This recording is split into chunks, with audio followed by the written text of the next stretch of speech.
Assalamu alaikum wa rahmatullahi wa barakatuh. I welcome everyone to our Islamic Awareness Week. This is our second event. I do thank everyone for showing up, alhamdulillah. My name is Abdul Latif. I'm the president for the Islamic Society for Anglia Ruskin University. And inshallah, we shall begin tonight's event. But first, I'd like to introduce our reciter, inshallah. He's going to recite some part of Quran for us, inshallah. Prophet Saeed, please. Prophet Saeed is part of our Islamic Society at Anglia Ruskin University. So please, brother, and Shaykh as well, inshallah.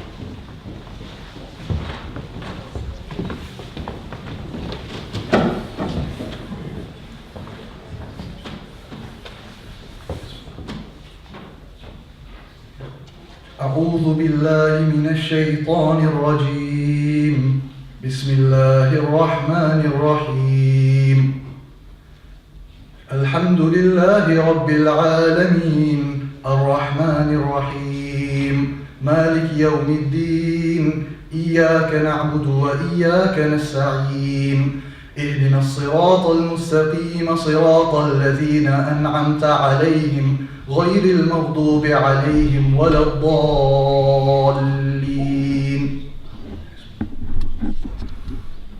قولوا آمنا بالله وما أنزل إلينا وما أنزل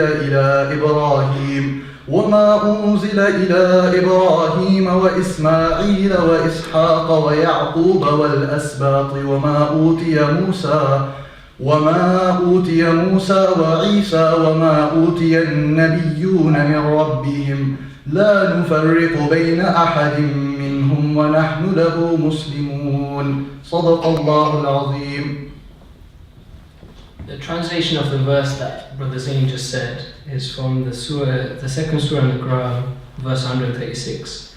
It means, we have believed in Allah and what has been revealed to us, and what has been revealed to Abraham and Ismail and Isaac and Jacob, and the descendants, and what was given to Moses and Jesus, and what was given to the prophets from their Lord.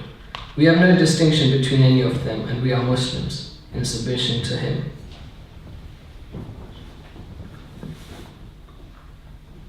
بسم الله الرحمن الرحيم ووهبنا له إسحاق ويعقوب كلا هدينا ونوحا هدينا من قبل ومن ذريته داود وسليمان وأيوب ويوسف وموسى وهارون وكذلك نجزي المحسنين وزكريا ويحيى وعيسى وإلياس كل من الصالحين وإسماعيل واليسع ويونس ولوطا وكلا فضلنا على العالمين ومن آبائهم وذرياتهم وإخوانهم واجتبيناهم وهديناهم إلى صراط مستقيم صدق الله العظيم.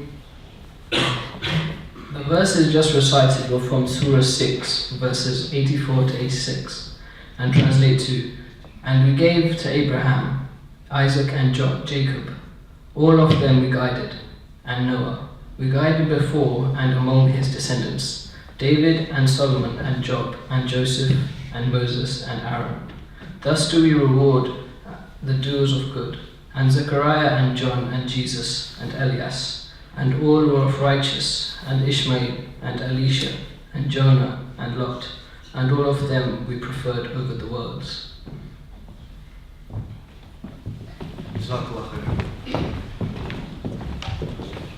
Thank you very much, brothers, for the beautiful recitation. And actually, I'd like to ask everyone to please put their phones on silent or switch it off, please, for the event, inshallah. I'm quite sure everyone's aware that we do have two speakers for tonight, inshallah. First, we have Shaykh Sejad, who is an Islamic cleric of Mawson Road. He received his BA degree from the University of Wales in Lampita, and later in 2006 was awarded a postgraduate diploma in theology and religious studies at the University of Cambridge. He earned his doctorate on the subject of fatwas in Bosnia from the School of Oriental and African Studies, University of London. And inshallah, the Shaykh will be speaking to us about the human in Quran, almost inshallah. Assalamu alaikum, Shaykh. Imam Sejad, please.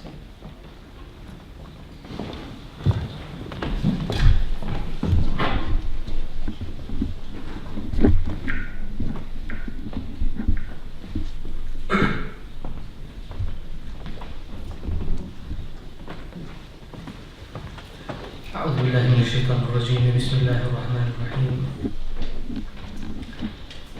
الحمد لله رب العالمين الصلاة والسلام على سيدنا محمد وعلى آله وصحبه أجمعين وبعد.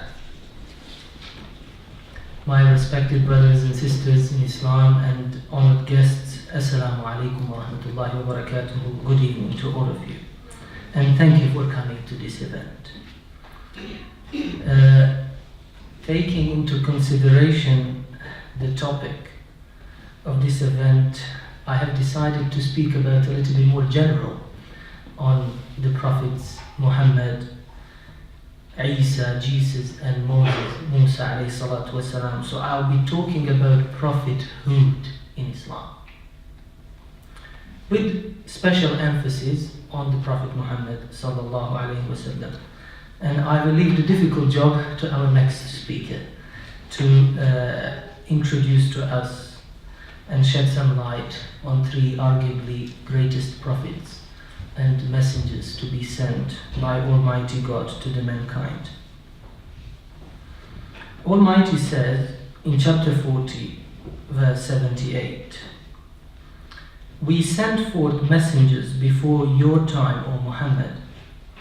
Some of them we have mentioned to you, and some of them have not mentioned to you.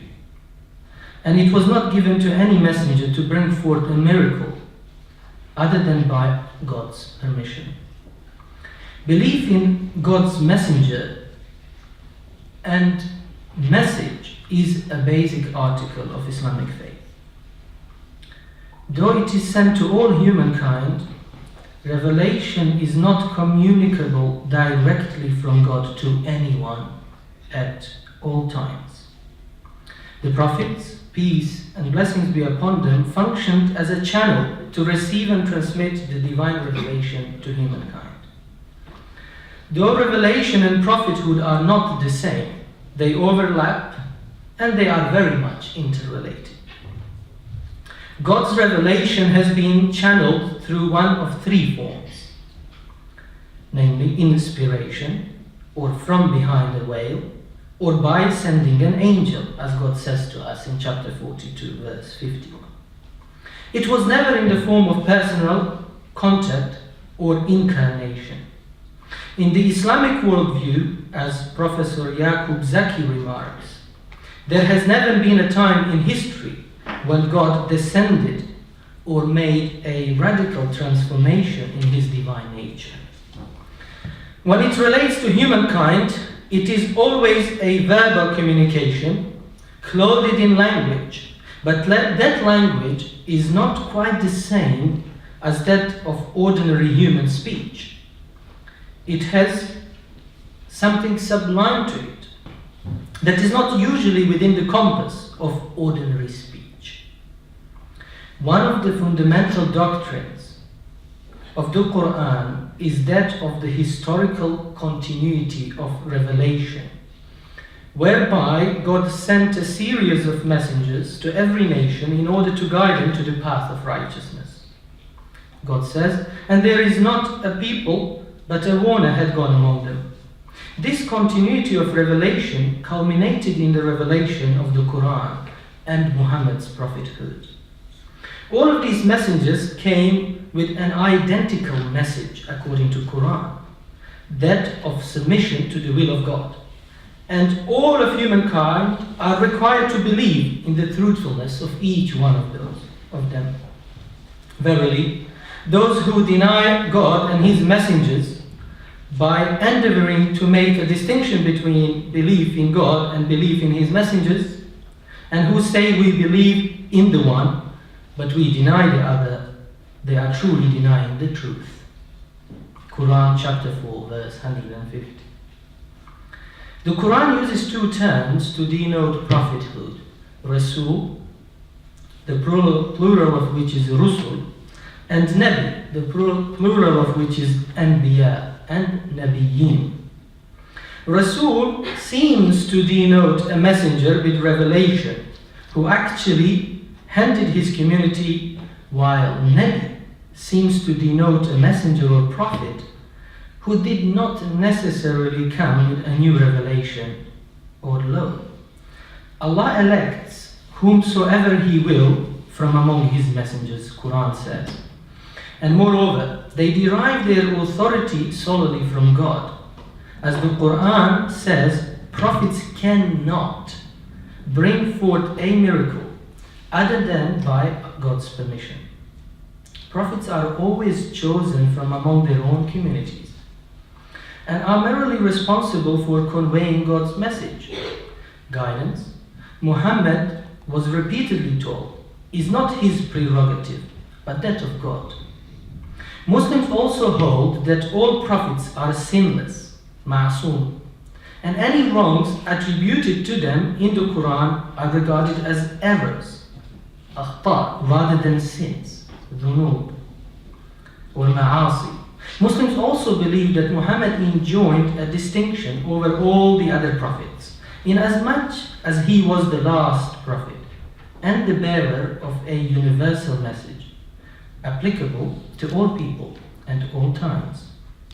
As Fazlur Rahman suggests, the basis of the necessity of prophethood and revelation is the mercifulness of God and the immaturity of men in ethical perception and motivation. The prophets were extraordinary men who shook people's conscience from a state of tradition-bound, hypermoral serenity into one of alterness in which they could clearly see God as God and devil as devil. We say Allah as Allah and shaitan as a shaitan. Even before receiving revelation, the prophets to be were recognizable as good and innocent persons, naturally reluctant to any reprehensible or sinful action.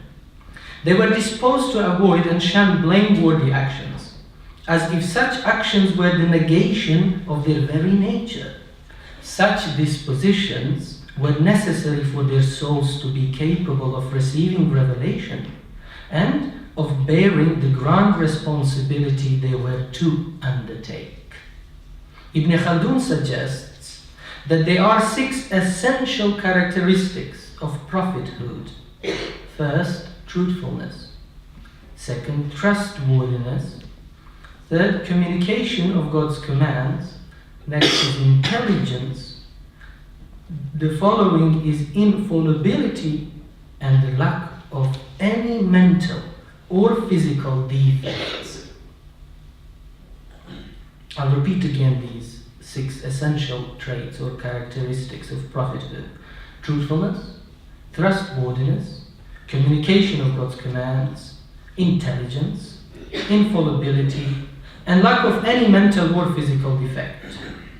It is imperative that the prophet succeeds in getting the support of his people, for otherwise his message has little chance of getting through to others, and even when it does, it may be gravely distorted. The prophets are therefore directly charged with doing everything to get their message across.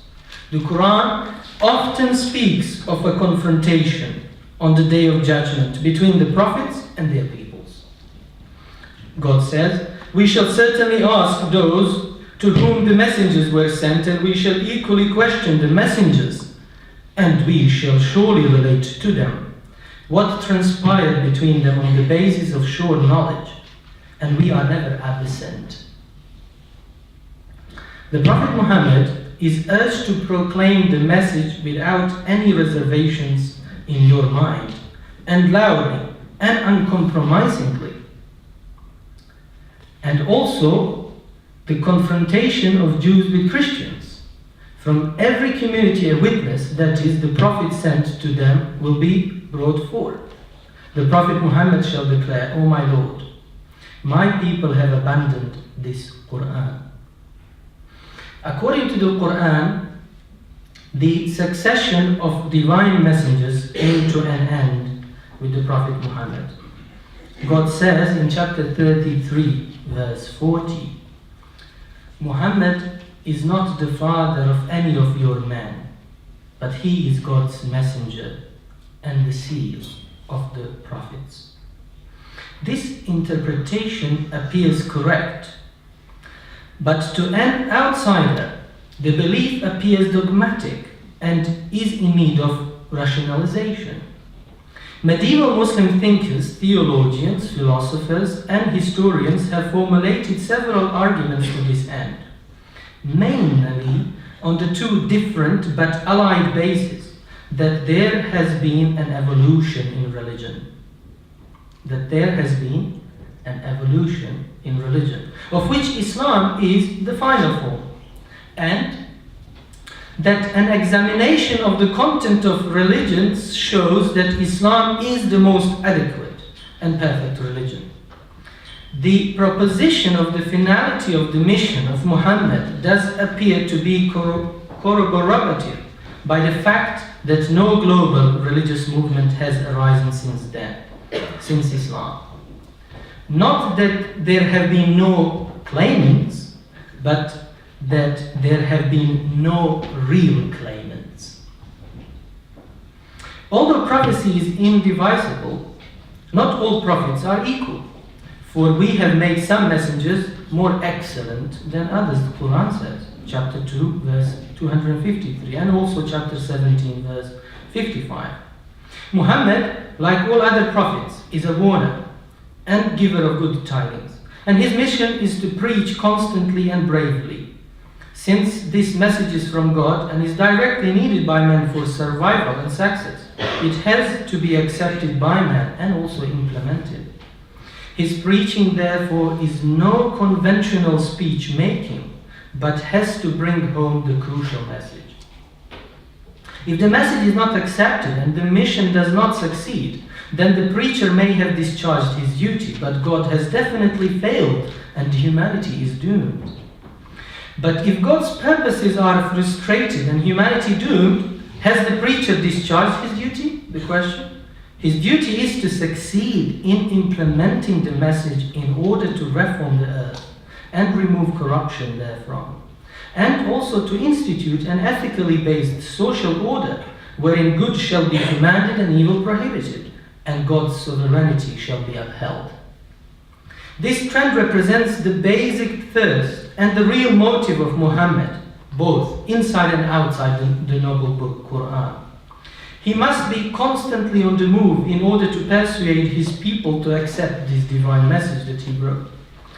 God says, warn your immediate tribe. The Quran advises him on strategy. He does, but he cannot let pass any opportunity of influencing others as well, and particularly of enlisting the support of the powerful elder statesmen of the Quraysh, who, once won to his cause, can turn the tide in its favor. He is a messenger in a desperate hurry, for he sees his society in a desperate situation.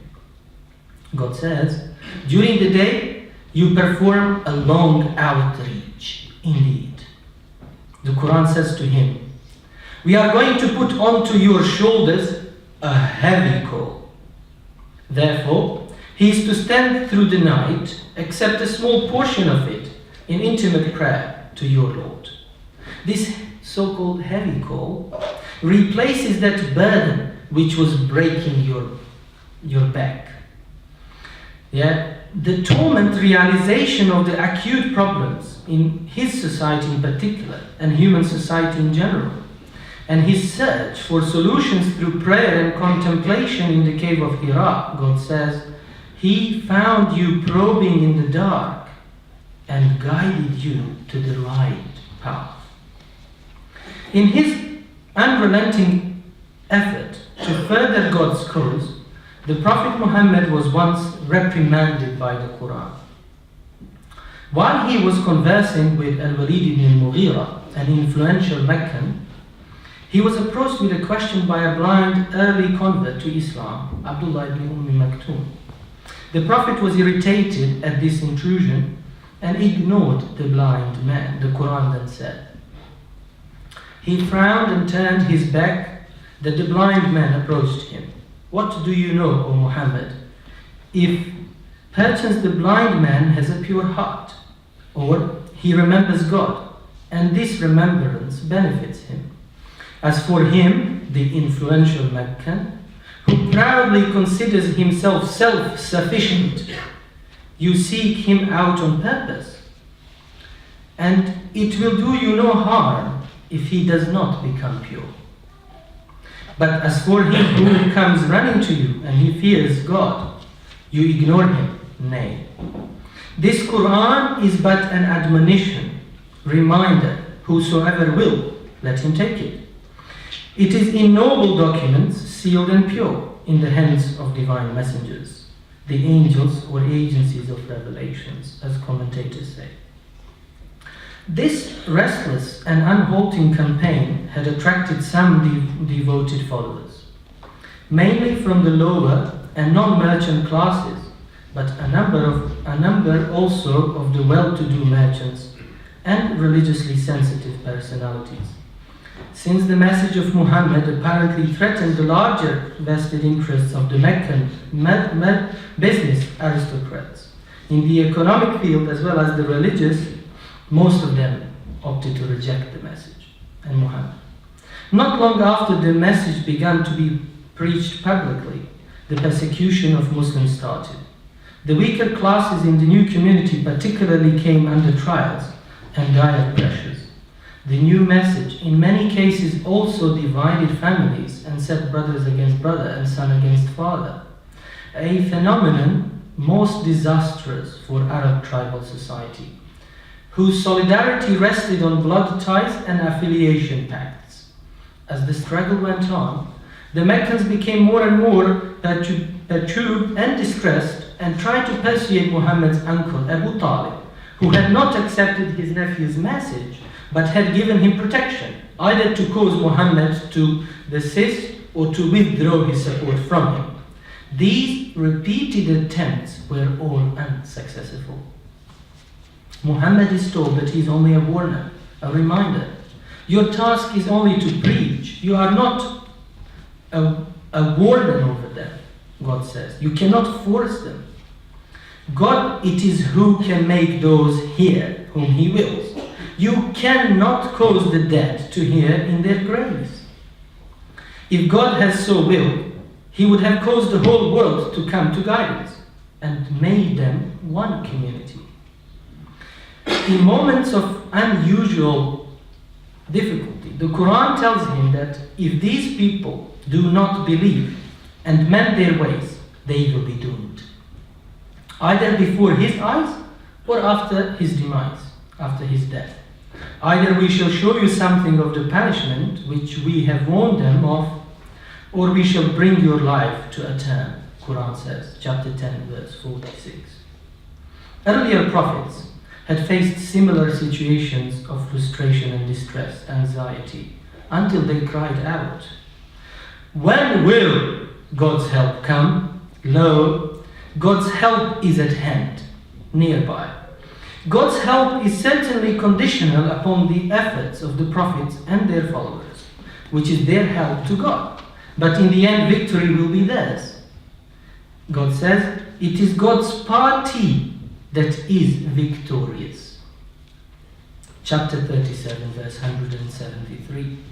And when success began to come, it was naturally seen as proof of the truth of the Prophet's mission, Muhammad's mission, and as an indication of total success.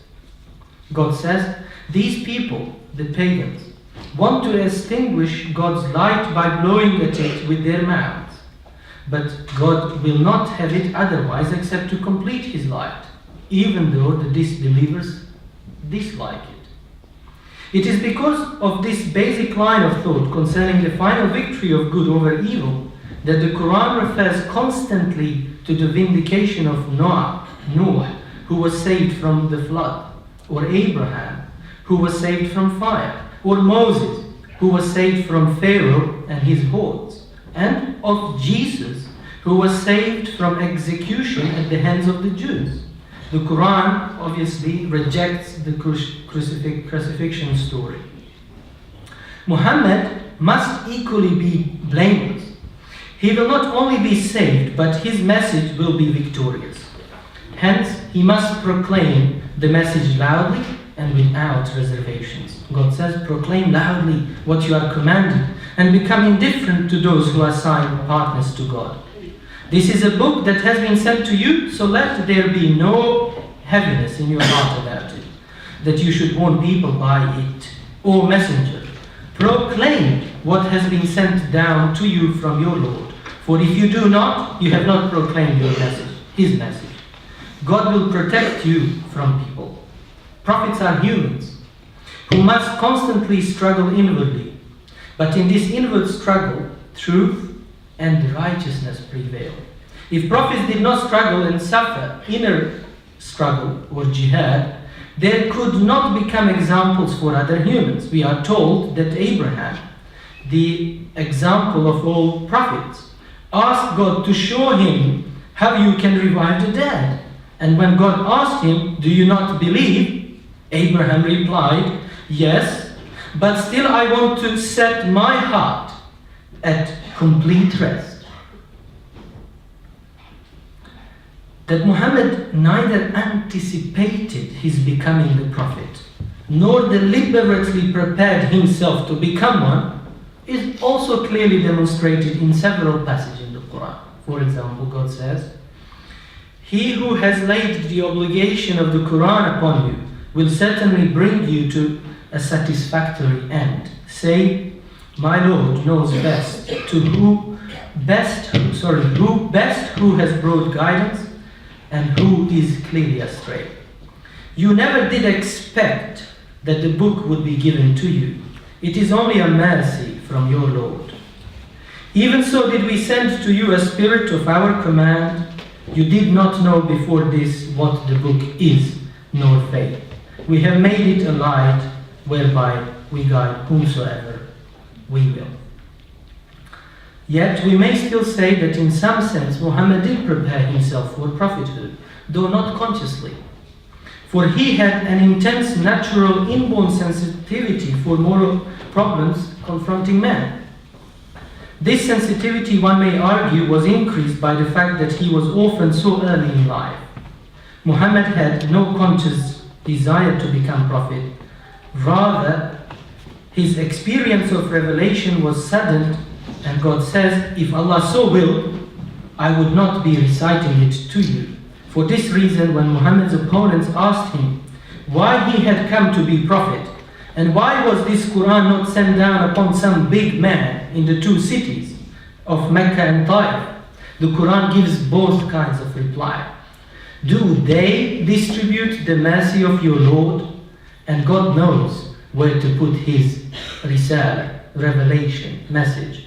The Prophet himself was fully conscious that his prophethood was not of his own making, and that even his natural capacities could not cause revelation, which was a sheer mercy of God.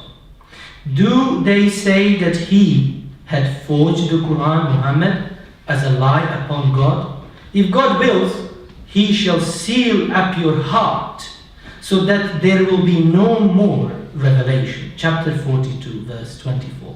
Again, God says, if we will, we would surely remove the revelation we have given you.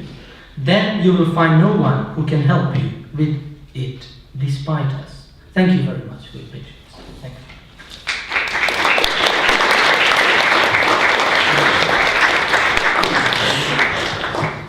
Thank you very much, Shaykh. I'm quite sure everyone, a lot of people do have questions. I know I have questions myself, but a Q&A session will be after the next speaker, inshallah. And I'm going to introduce Shaykh Bahmanpour. He studied mechanics at Queen Mary College, London, sociology at the London School of Economics, as well as Islamic studies and sociology at the Alibi Tabatalia University in Tehran. I'd like to introduce the Shaykh to give us a talk, inshallah, about the three prophets, Prophet Mohammad and Prophet Musa and Prophet Isa alayhi salam. There's Mohammed, Jesus and Moses. Shaykh.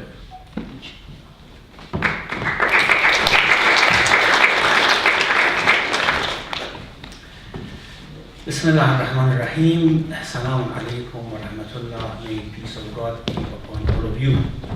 It's a great pleasure to be in this very intellectual and very spiritual gathering, talking about highly honorable people, Moses, Jesus and Muhammad, peace be upon them. Now, Imam Sejad mentioned these were extraordinary people. What was extraordinary about them? What makes them different from us? Why they were chosen as against others? We see this sort of argument coming up in the Quran and in other scriptures. People ask questions. If God wants to guide us, why doesn't He directly talk to us? Why the message should come through you rather than directly to us? Now, to begin with, we have to set certain principles. First of all, if we believe in one God, that all of us do believe in one God, then His message cannot be different to different messengers. Of course, He should send one message. He cannot send different messages to His people. There is no discrimination. There is no chosen nation over other nations to be given something extra over others. So the message should be one. And therefore, we regard, as the Quran teaches us, because of course I am talking on behalf of the Quran, of course, although I don't have that authority fully, but as someone who has studied the Quran teaches us that the message cannot be two, and God does not send different messages to His people. So these brave people have all taught in the same vein, and the Quran mentions very clearly to the conveyor of the message, to the Prophet, peace be on him, that nothing is said to you more than what is said to other prophets and messengers before you. So the message is one. Why this one message is conveyed in different ways? Well, of course, these people came from different backgrounds, different languages, different cultures. So the expression of that one message would find different forms. Probably certain languages talk about certain concepts in a different way than other cultures and languages speak about it. And then later on, when the message goes through different generations, they think that the message given to the prophet is different from the one given to the prophet of other people. And then we think that we have different religions of God. I think the Quran very clearly rejects the idea of different religions. The Quran talks about different parties, and this is a very, very interesting term the Quran uses about those who are sectarian, those who say, I follow this religion and you follow that religion. The Quran says these are parties, these are not true religions, these are not spiritual religions of God. Of course, they have made their own version of that one message of God. So we have only one religion, and that one religion is expressed in different languages, has been conveyed through different messengers, and eventually we have to come to the opinion that the religion of God is only one religion. The way God wants us to behave is only one way. It's not different from for different nations, different from each other. Why these people are chosen? Now, we have to come to one very, very important principle, which is the principle of tawheed, the oneness of God. Now, oneness of God, when we say God is one, we don't talk in sense of number, that, okay, he is one because just like sun is one, for example, the moon is one, and God is one. No, it's not in that sense. It doesn't go in that way. It means, tawheed, when we want to go into the deeper aspects of it, it means that there is nothing in this world which could be beyond, extra, which could actually limit that oneness. He is not divisible. He cannot be, and when something is not divisible, it cannot be described. That is why we cannot describe God in any way except in the terms which we are given in negative theology, that what God is not, and of course what the prophets have told us about the qualities of God that we find out ourselves in the nature as well. He is very rich. We see, I mean, how many people has he created? How many generations and how many different galaxies has he created? He is very rich, of course, this we can understand. He is unique, that we can understand. He is very generous, what he has given to us. We can understand this as well. But all these terms, when we want to analyze it with respect to that oneness of God, we come to a difficulty. Because then we compare these things with ourselves, our generosity, our uniqueness, for example, our richness, and then this comparison would confuse us about him. That's why it's very difficult to explain him. We cannot describe and define him by mental analysis. However, there is one other way of recognizing and realizing his presence, and that is what the religions, the scriptures call heart or the soul, whatever it is. We don't want to go into this discussion of what the heart or the soul is, but he could be sensed, he could be understood. A knowledge of him can come to the heart and the soul of the people. The mind can only realize his signs. Yes, through his signs, through his creation, we know that he's there, but we don't know anything about him. Now, how can we get a sense, a knowledge of him? That is the difference between those people who receive the message and us who follow the message. They have the capability of sensing him and having a knowledge of him. And in terms of the Quran divides the believers, not all people, the Quran divides the believers into two categories. Those who are righteous and those who are brought close, brought near. Muqarrabun. Of course, those of you who have read the Quran, you know this concept of Muqarrabun is mentioned very repeatedly in the Quran. And the category of Muqarrabun, those who are brought close, are the category from whom the prophets are chosen. We have this term used about Musa alayhi salam, Moses. وَقَرَّبْنَاهُ, we brought him close. About Jesus, مِنَ الْمُقَرَّبِينَ, he is one of those who was brought close. And about Prophet Muhammad, and about all other prophets, they are in the category of those who are brought close. Now, what does that mean? Those who are brought close. What's the difference? What's the difference of me, for example, who believe in God and try to obey him, and someone like, for example, a great prophet who receives message from him? The difference is that my life is not fully dedicated to that oneness of God. I put myself before him. Those people put him before themselves, and that's why they are brought close. They are brought near. And what brought close means that, it means, of course, we are not talking in terms of geography or space. It means that they can sense things that others cannot sense. They can see things that others cannot see. you know that now that we are sitting here and talking to each other, there are lots of different wavelengths passing transmission in this salon, in this hall.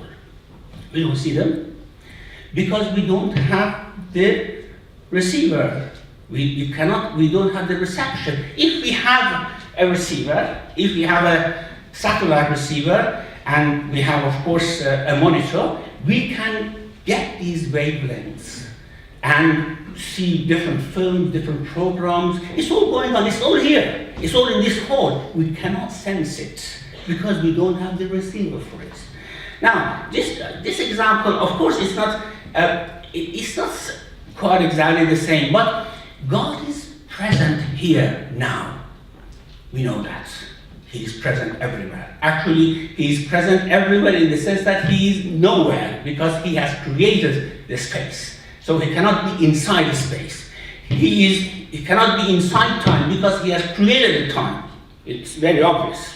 And that's why His knowledge is primordial, His knowledge is eternal. It doesn't matter for Him, things happened in the past, will happen in the future, because He has created this time Himself. So He cannot be bound by it. He has created a space, He cannot be bound by space. He is present here. If I doubt that you are sitting there now, due to some philosophical fallacy and confusion, I cannot doubt that God is present here now. But why I do not see Him? Why I do not sense Him? Because I don't have the reception. The receiver is not here.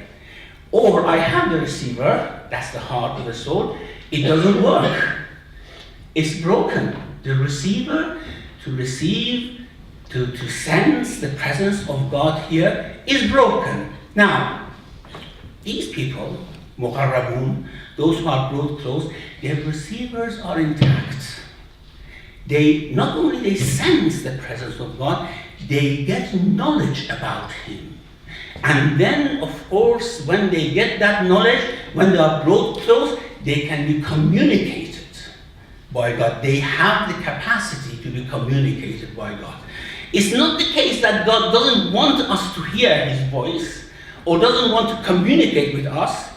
The situation is that we don't have the ability. We have blocked the capacity to feel His presence or to be communicated by Him. Now, these extraordinary people, as Imam Sejad said, they have that receiver intact. It's not broken. Their receiver is not broken. They receive, and therefore they have full knowledge of God. And because they have full knowledge of God, of course, when I say full knowledge, in human capacity, in this plane of creation, because we have different planes of creations coming later on, in which our capacity for understanding and knowledge of God would increase. However, in this plane of creation, and based on human capacity, they have the full knowledge of God, and they can communicate it to other people. So these are extraordinarily great people, honorable as God explains or describes in the Quran.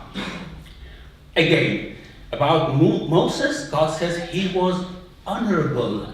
وَكَانَ عِنْدَ اللَّهِ وَجِيهًا. Wajih is someone for whose honor a person would do anything. If, for example, I am wajih with you, I have that sort of honor. Of course, it's very difficult to translate wajih from Arab to English. If I am wajih with you, for example, then you are ready to do anything for me. And when God says Moses was wajih with God, it meant that God was going far to do anything for Moses because, of course, Moses had dedicated himself to God.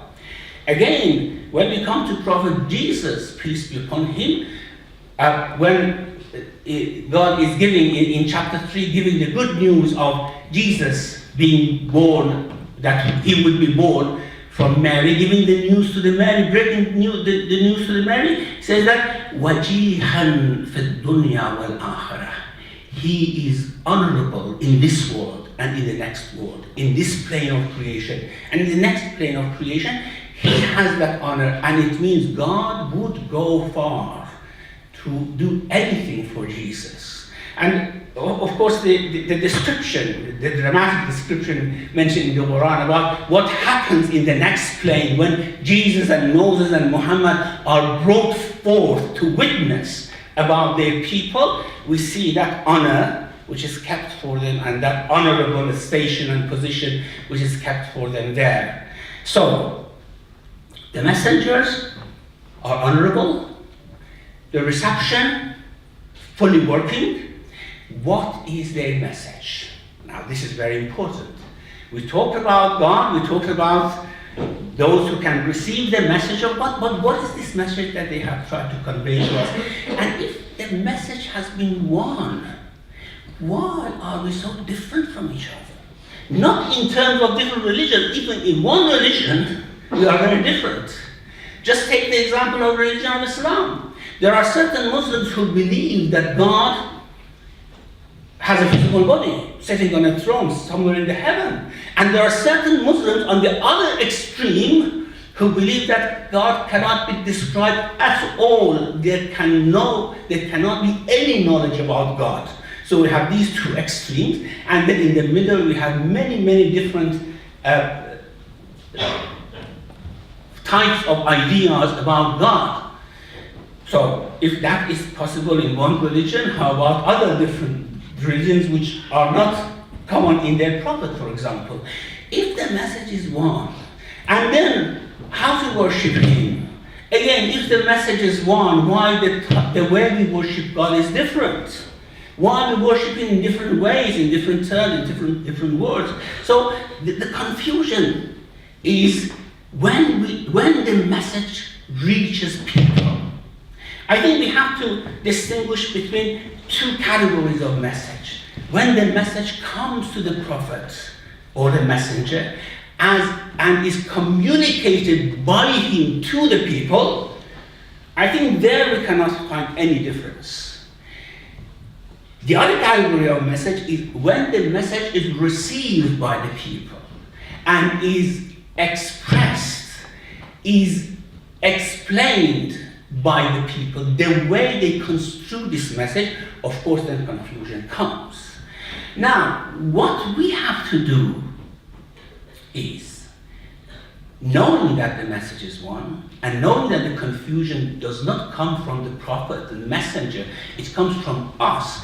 Our duty is, especially in the modern world where communication is very easy, and that sort of hard-headedness and animosity which existed in the past does not exist now, although there are some sectors of society which preach that sort of animosity. However, we have to find a way to see where we can find those elements which are common and then build upon it. Why we express the same message in different ways, in different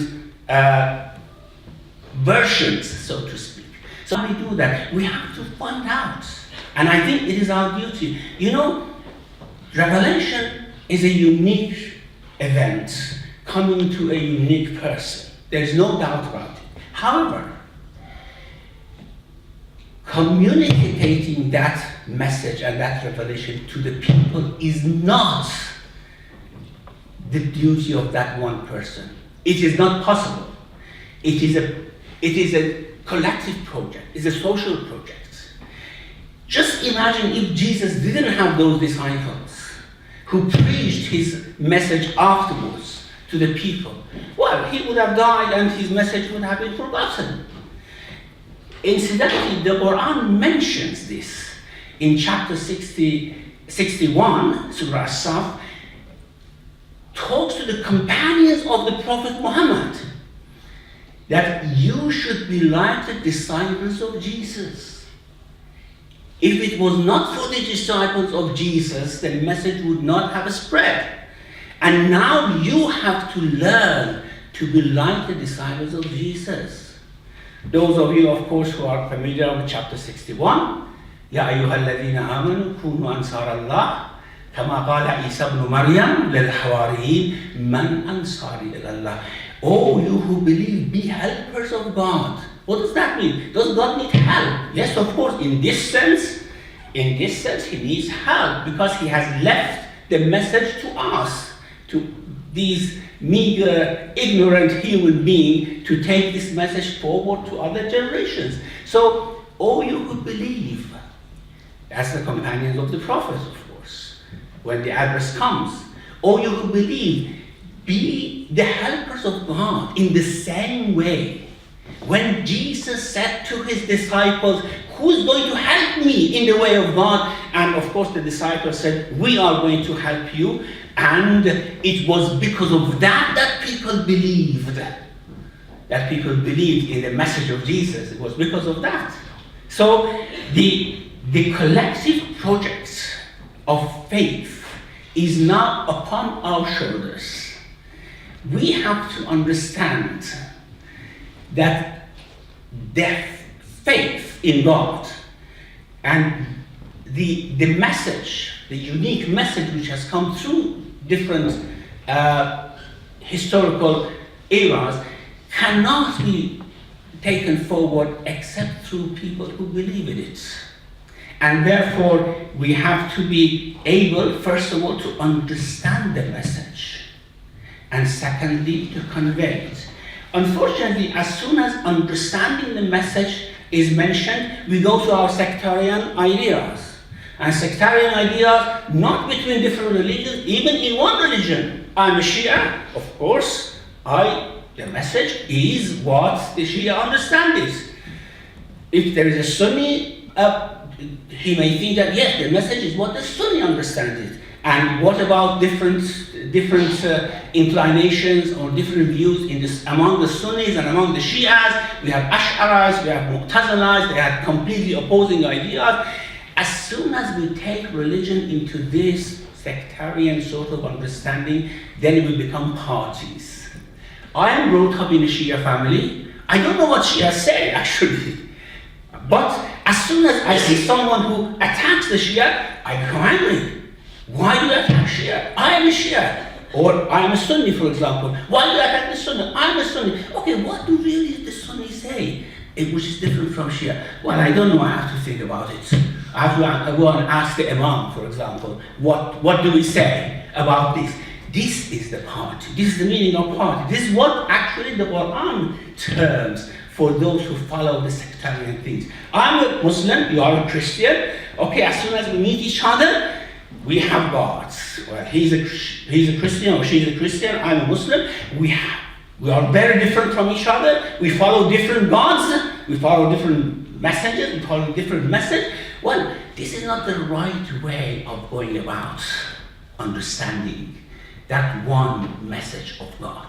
Now, the Quran mentions very clearly, God has only one message. And that one message has been conveyed through different prophets. And Abraham was the one who named this message, this religion, as Islam or submission to God. I think Islam, compared to Judaism and Christianity, has one very unique quality, and that is it's not called after a nation or after a prophet. Christianity, of course, is called Christianity, later on, of course, by the followers of Jesus, those who believe in Christ. And Judaism, of course, those who are Jews, who are from a nation. But Islam is not calling itself follower of a prophet, because it follows all the prophets. And I think what the Quran says is that this was the name of religion of Jesus as well. This was the name of the religion of Moses as well. They regarded themselves as submitters to God as well. And then when religions became parties, this sort of naming became quite popular. And namings are very confusing, and it brings division. It brings distance between people. We have to be careful about that as well. Now, Moses, Jesus, Muhammad, they were honorable people. They were from those who were brought close to God. And that means they had that reception to sense the presence of God and to gain some knowledge, not mental knowledge, but heartfelt knowledge, knowledge inside the soul about Him, and conveyed it to us. And we are very thankful to them and to God that He sent these people to us. Thank you very much.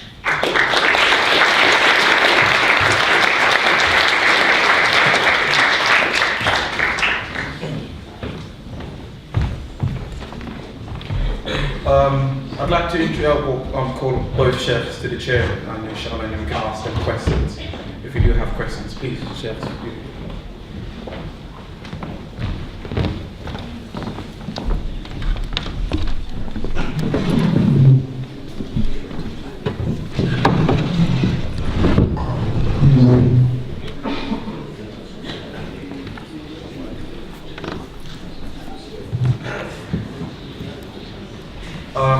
Questions, please, brothers and sisters. If you do have any questions, please just put your hands up and we can go from there, inshallah. Questions? And I've got a question. Question for Shaykh Sejad. Are the prophets infallible? Yes, we believe the Quran mentions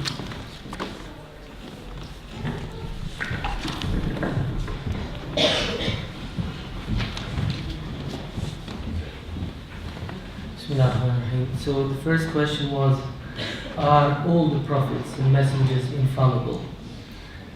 This is, as I mentioned in my lecture, a very elementary, you would say, doctrine or belief in order to accept all the prophets and messengers that God has chosen as truthful.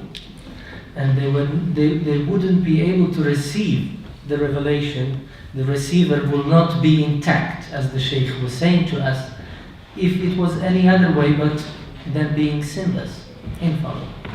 So we do believe, and I would say the Quran strongly emphasizes on this, and if there is some little differentiation or difference between the Quran and the other scriptures, namely the Old and the New Testament, then it will be maybe in this regard that any mistakes that messengers or prophets will do, we just basically regard them as mistakes but not sins, as they are infallible. Thank you. And any other questions, please, ladies and gentlemen? Yes, please. I have lots of friends here tonight with me from the Christian Union, and I feel like listening to both of the talks, they're going to come away not really understanding how common the message between the Quran and the Bible is. We've heard a lot about how Muslims don't believe that Jesus was crucified and that they don't believe that he was the Son of God. But we haven't heard about what they say that's in common. And I don't want my friends to go away from this thinking that their beliefs have merely been insulted. Thank you. This is rather a comment perhaps, and we take it. I did speak to the organizers that I will not be talking about the position of the nature of Christ, Jesus Christ, or analyzing different natures or different beliefs within the Christian belief system itself, or even what the Muslim theologians have spoken about the Prophet Jesus, peace and blessings be upon him. I do apologize if my talk was single-minded in that sense, but I was given permission to talk on prophethood in the Quran. So my topic was prophethood according to Quran, not the whole of Islamic tradition as well. And my speech was specially emphasizing on what the Quran says about Mohammad as prophet, or one of the chosen prophets and messengers of God. So if there was anything that I upset anyone, I do apologize for it. So I'm obviously happy we are here to talk, to discuss this, to learn from each other, and if there are any specific questions and you would like to know what the Islamic position is on any particular question within any of the three major religions or any of the three noble prophets, then we will be happy to answer or have an understanding of it, and maybe the Shaykh would like to add something. Yeah, I would like to add, I think the similarities about what we believe in Jesus with Christians is even more than that, what we talked about. The Quran mentions that Jesus, well, first of all, we believe in the virgin birth of Jesus, which is the same as Christian belief. That Mary was virgin and Jesus was born from Virgin Mary.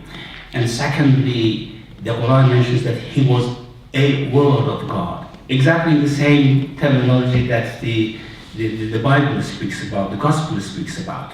He was a spirit of God. And he was Masih, the same term for Christ, which is used in the Islamic tradition. The only difference is this very, very highly theological discussion about he was Son of God and what is the meaning of being Son of God and what do we mean by Jesus being Son of God. We don't have, of course, all these discussions because we do not believe that he was Son of God. But I think what we believe is very close to the belief of Christians about Jesus Christ. I believe you had a sister on the back there, please. This is a question for the Shaykh. I was wondering, you said that the disciples of Jesus were faithful in passing on his message. So why do the early sources about the early Christians say that they all believed from the beginning that he was God, that Christ was God? Well, this is what, of course, Christian sources mention. According to Islamic sources, they all believe that Jesus was the messenger of God. So this is again one other difference. The belief in the integrity, truthfulness, and hard work of disciples of Jesus is common among us. But what they believed is something which is different between the two faiths. We believe that they really believe that Jesus was a messenger of God. However, the point is, for us Muslims, there is an understanding, and that is the way Jesus Christ was born, the way he lived, the miracles he performed, would probably make anyone to think that he is more than a human being. And that brings us to an understanding of the Christian faith, that why they think in this way. We do not believe in that, but we have an understanding why Christians should think that Jesus Christ was not an extraordinary human being, but was something beyond human being. So I think it's only the difference in description rather than the difference in what happened. That he could give life to the dead, he could cure the blind, the lepers, and all these we believe in. It's the way we actually describe it and we reconstruct it. Yes, please. I had a brother in front. It's not about it's not about insulting it's not about insult for the Christians or for anybody else. It's about what we believe in the Quran.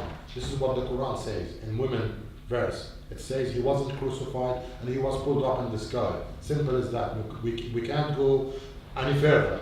It's not an insult for anybody. This is what we believe in. This is our Quran. That's it. Simple as that. We can't go any further. We believe in him as a messenger, son of Mary. He has no father. Simple as that. To show that he was, he was born as a miracle to the nation or to the mankind, for instance. But he wasn't crucified. This is what the Quran says, and we follow the Quran more than anybody else. Okay, I think that was more of a contribution. Can I just mention please. one thing about this? Is the Quran mentions that there was a confusion about it. So there was someone who was crucified. Again, an understanding. I mean, we have to try to understand each other. There's no doubt that what the Quran says is the belief of the Muslims. However, we know that if Jesus was not crucified, what theological implications it would have in Christian theology. That the whole idea of atonement and all these would be somehow without any ground. So I think we have to understand the Quran even more subtly. When the Quran says, وَلَكِنْ شُبِّهَ لَهُمْ, Yes.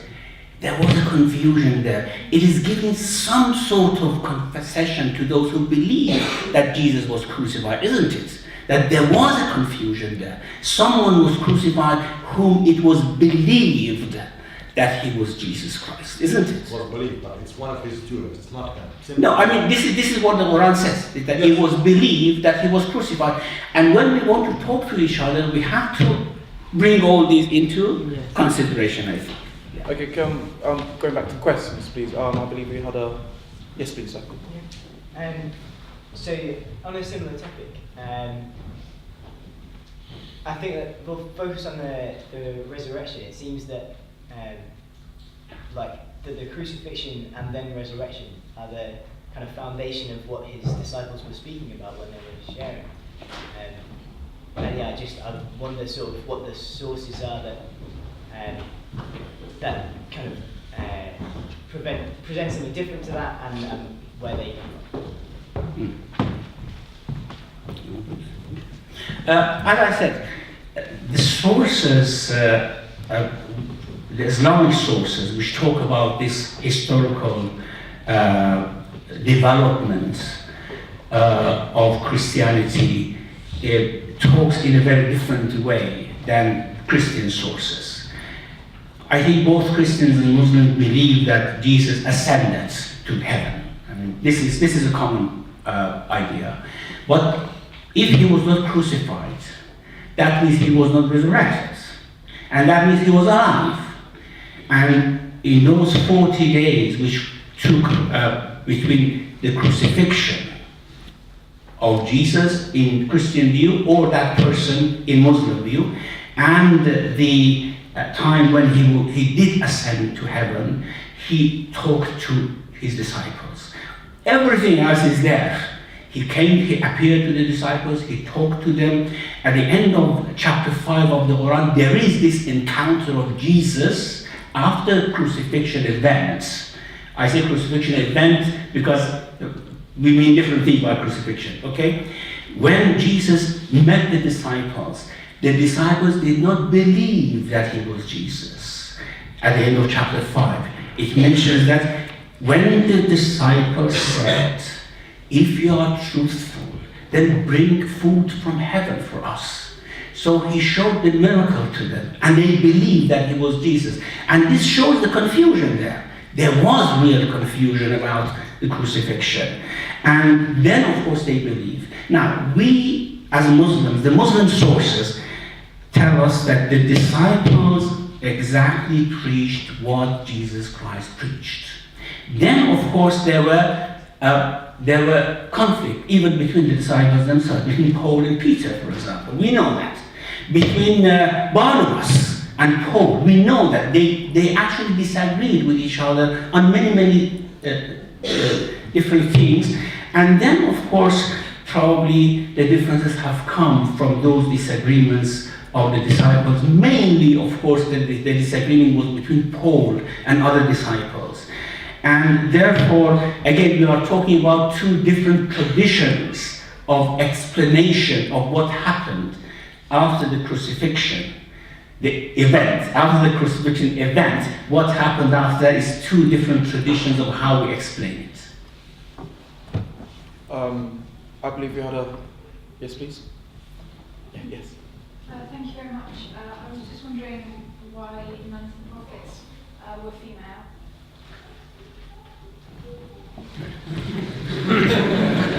Not my expertise.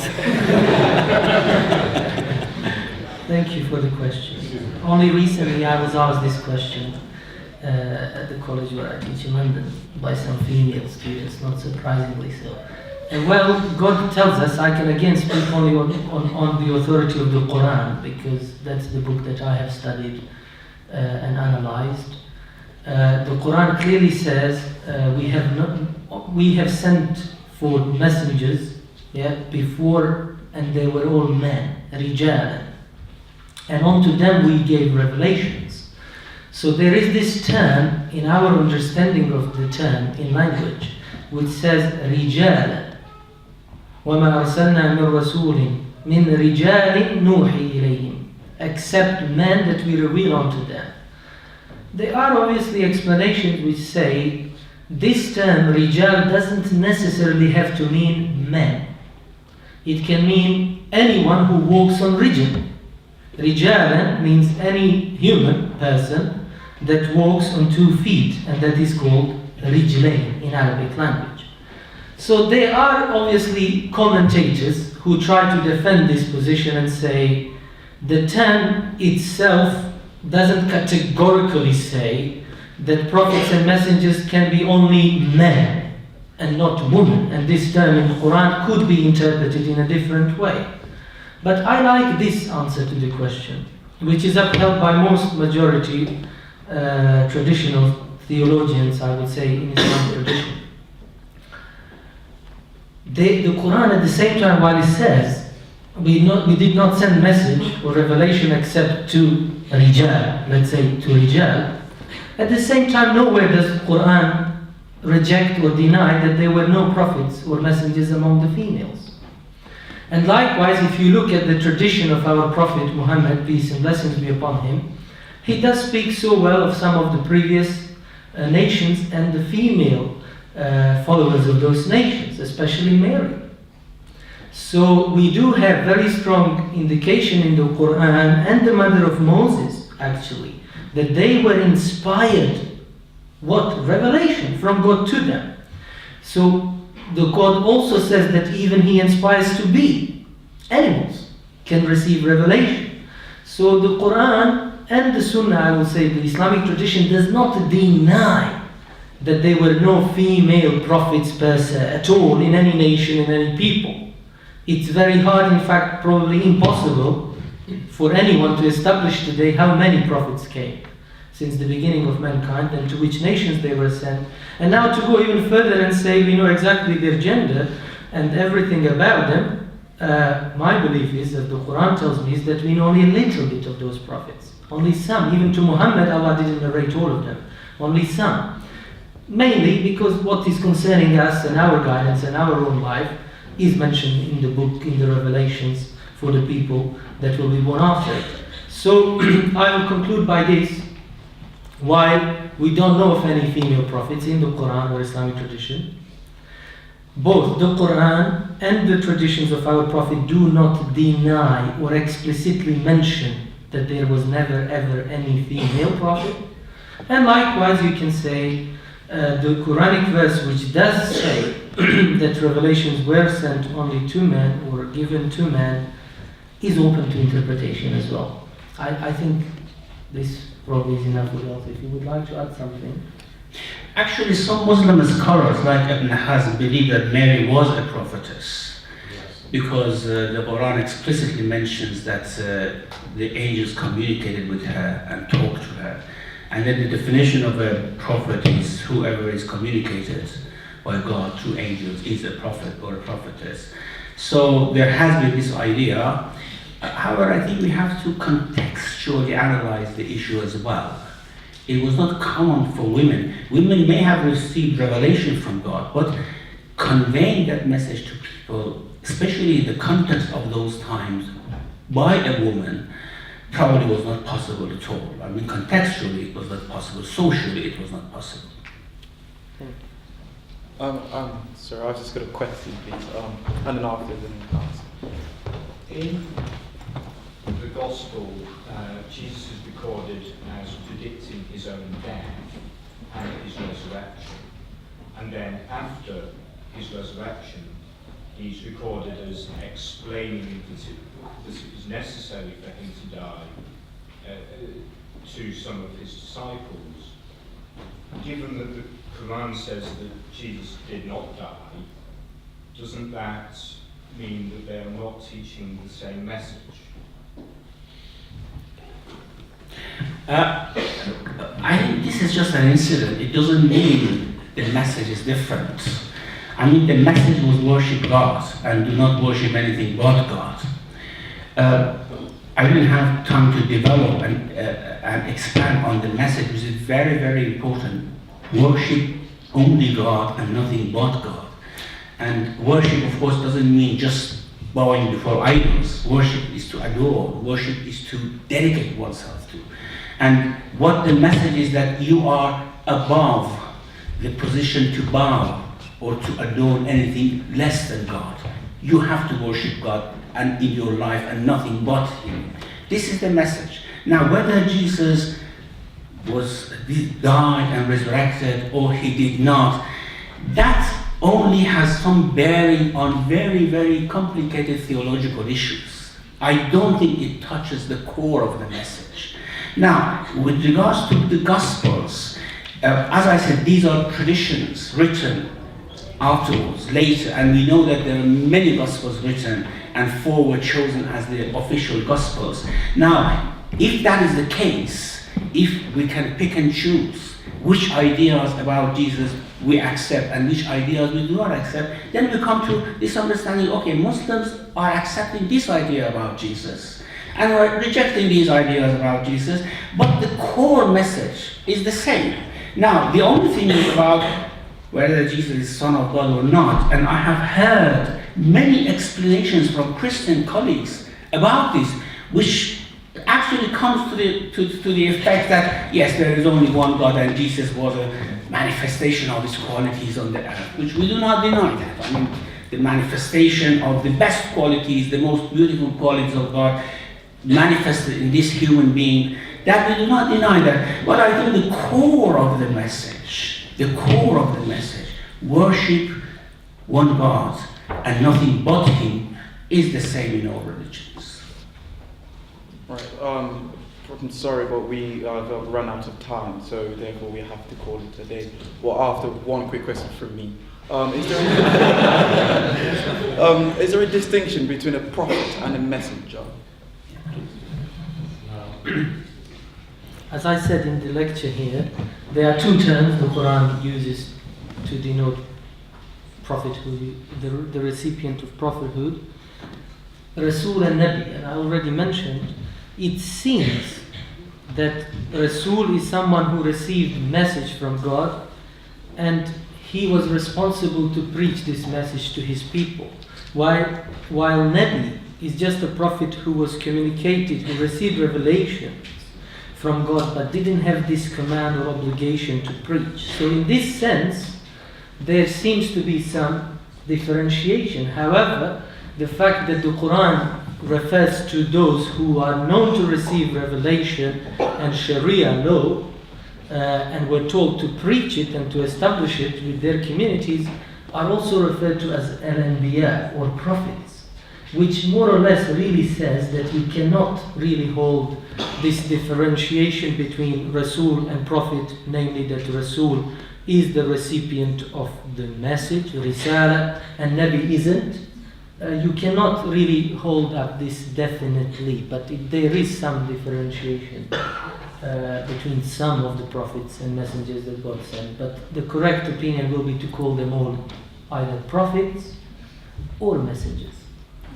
A massive thank you from both sides. Thank you very much for this opportunity, for inviting us, and I hope you have enjoyed the evening. And again, I do apologize if I did hurt anybody's feelings, and I'm here still to talk to you and to make you happy and leave this morning smiling. Thank you.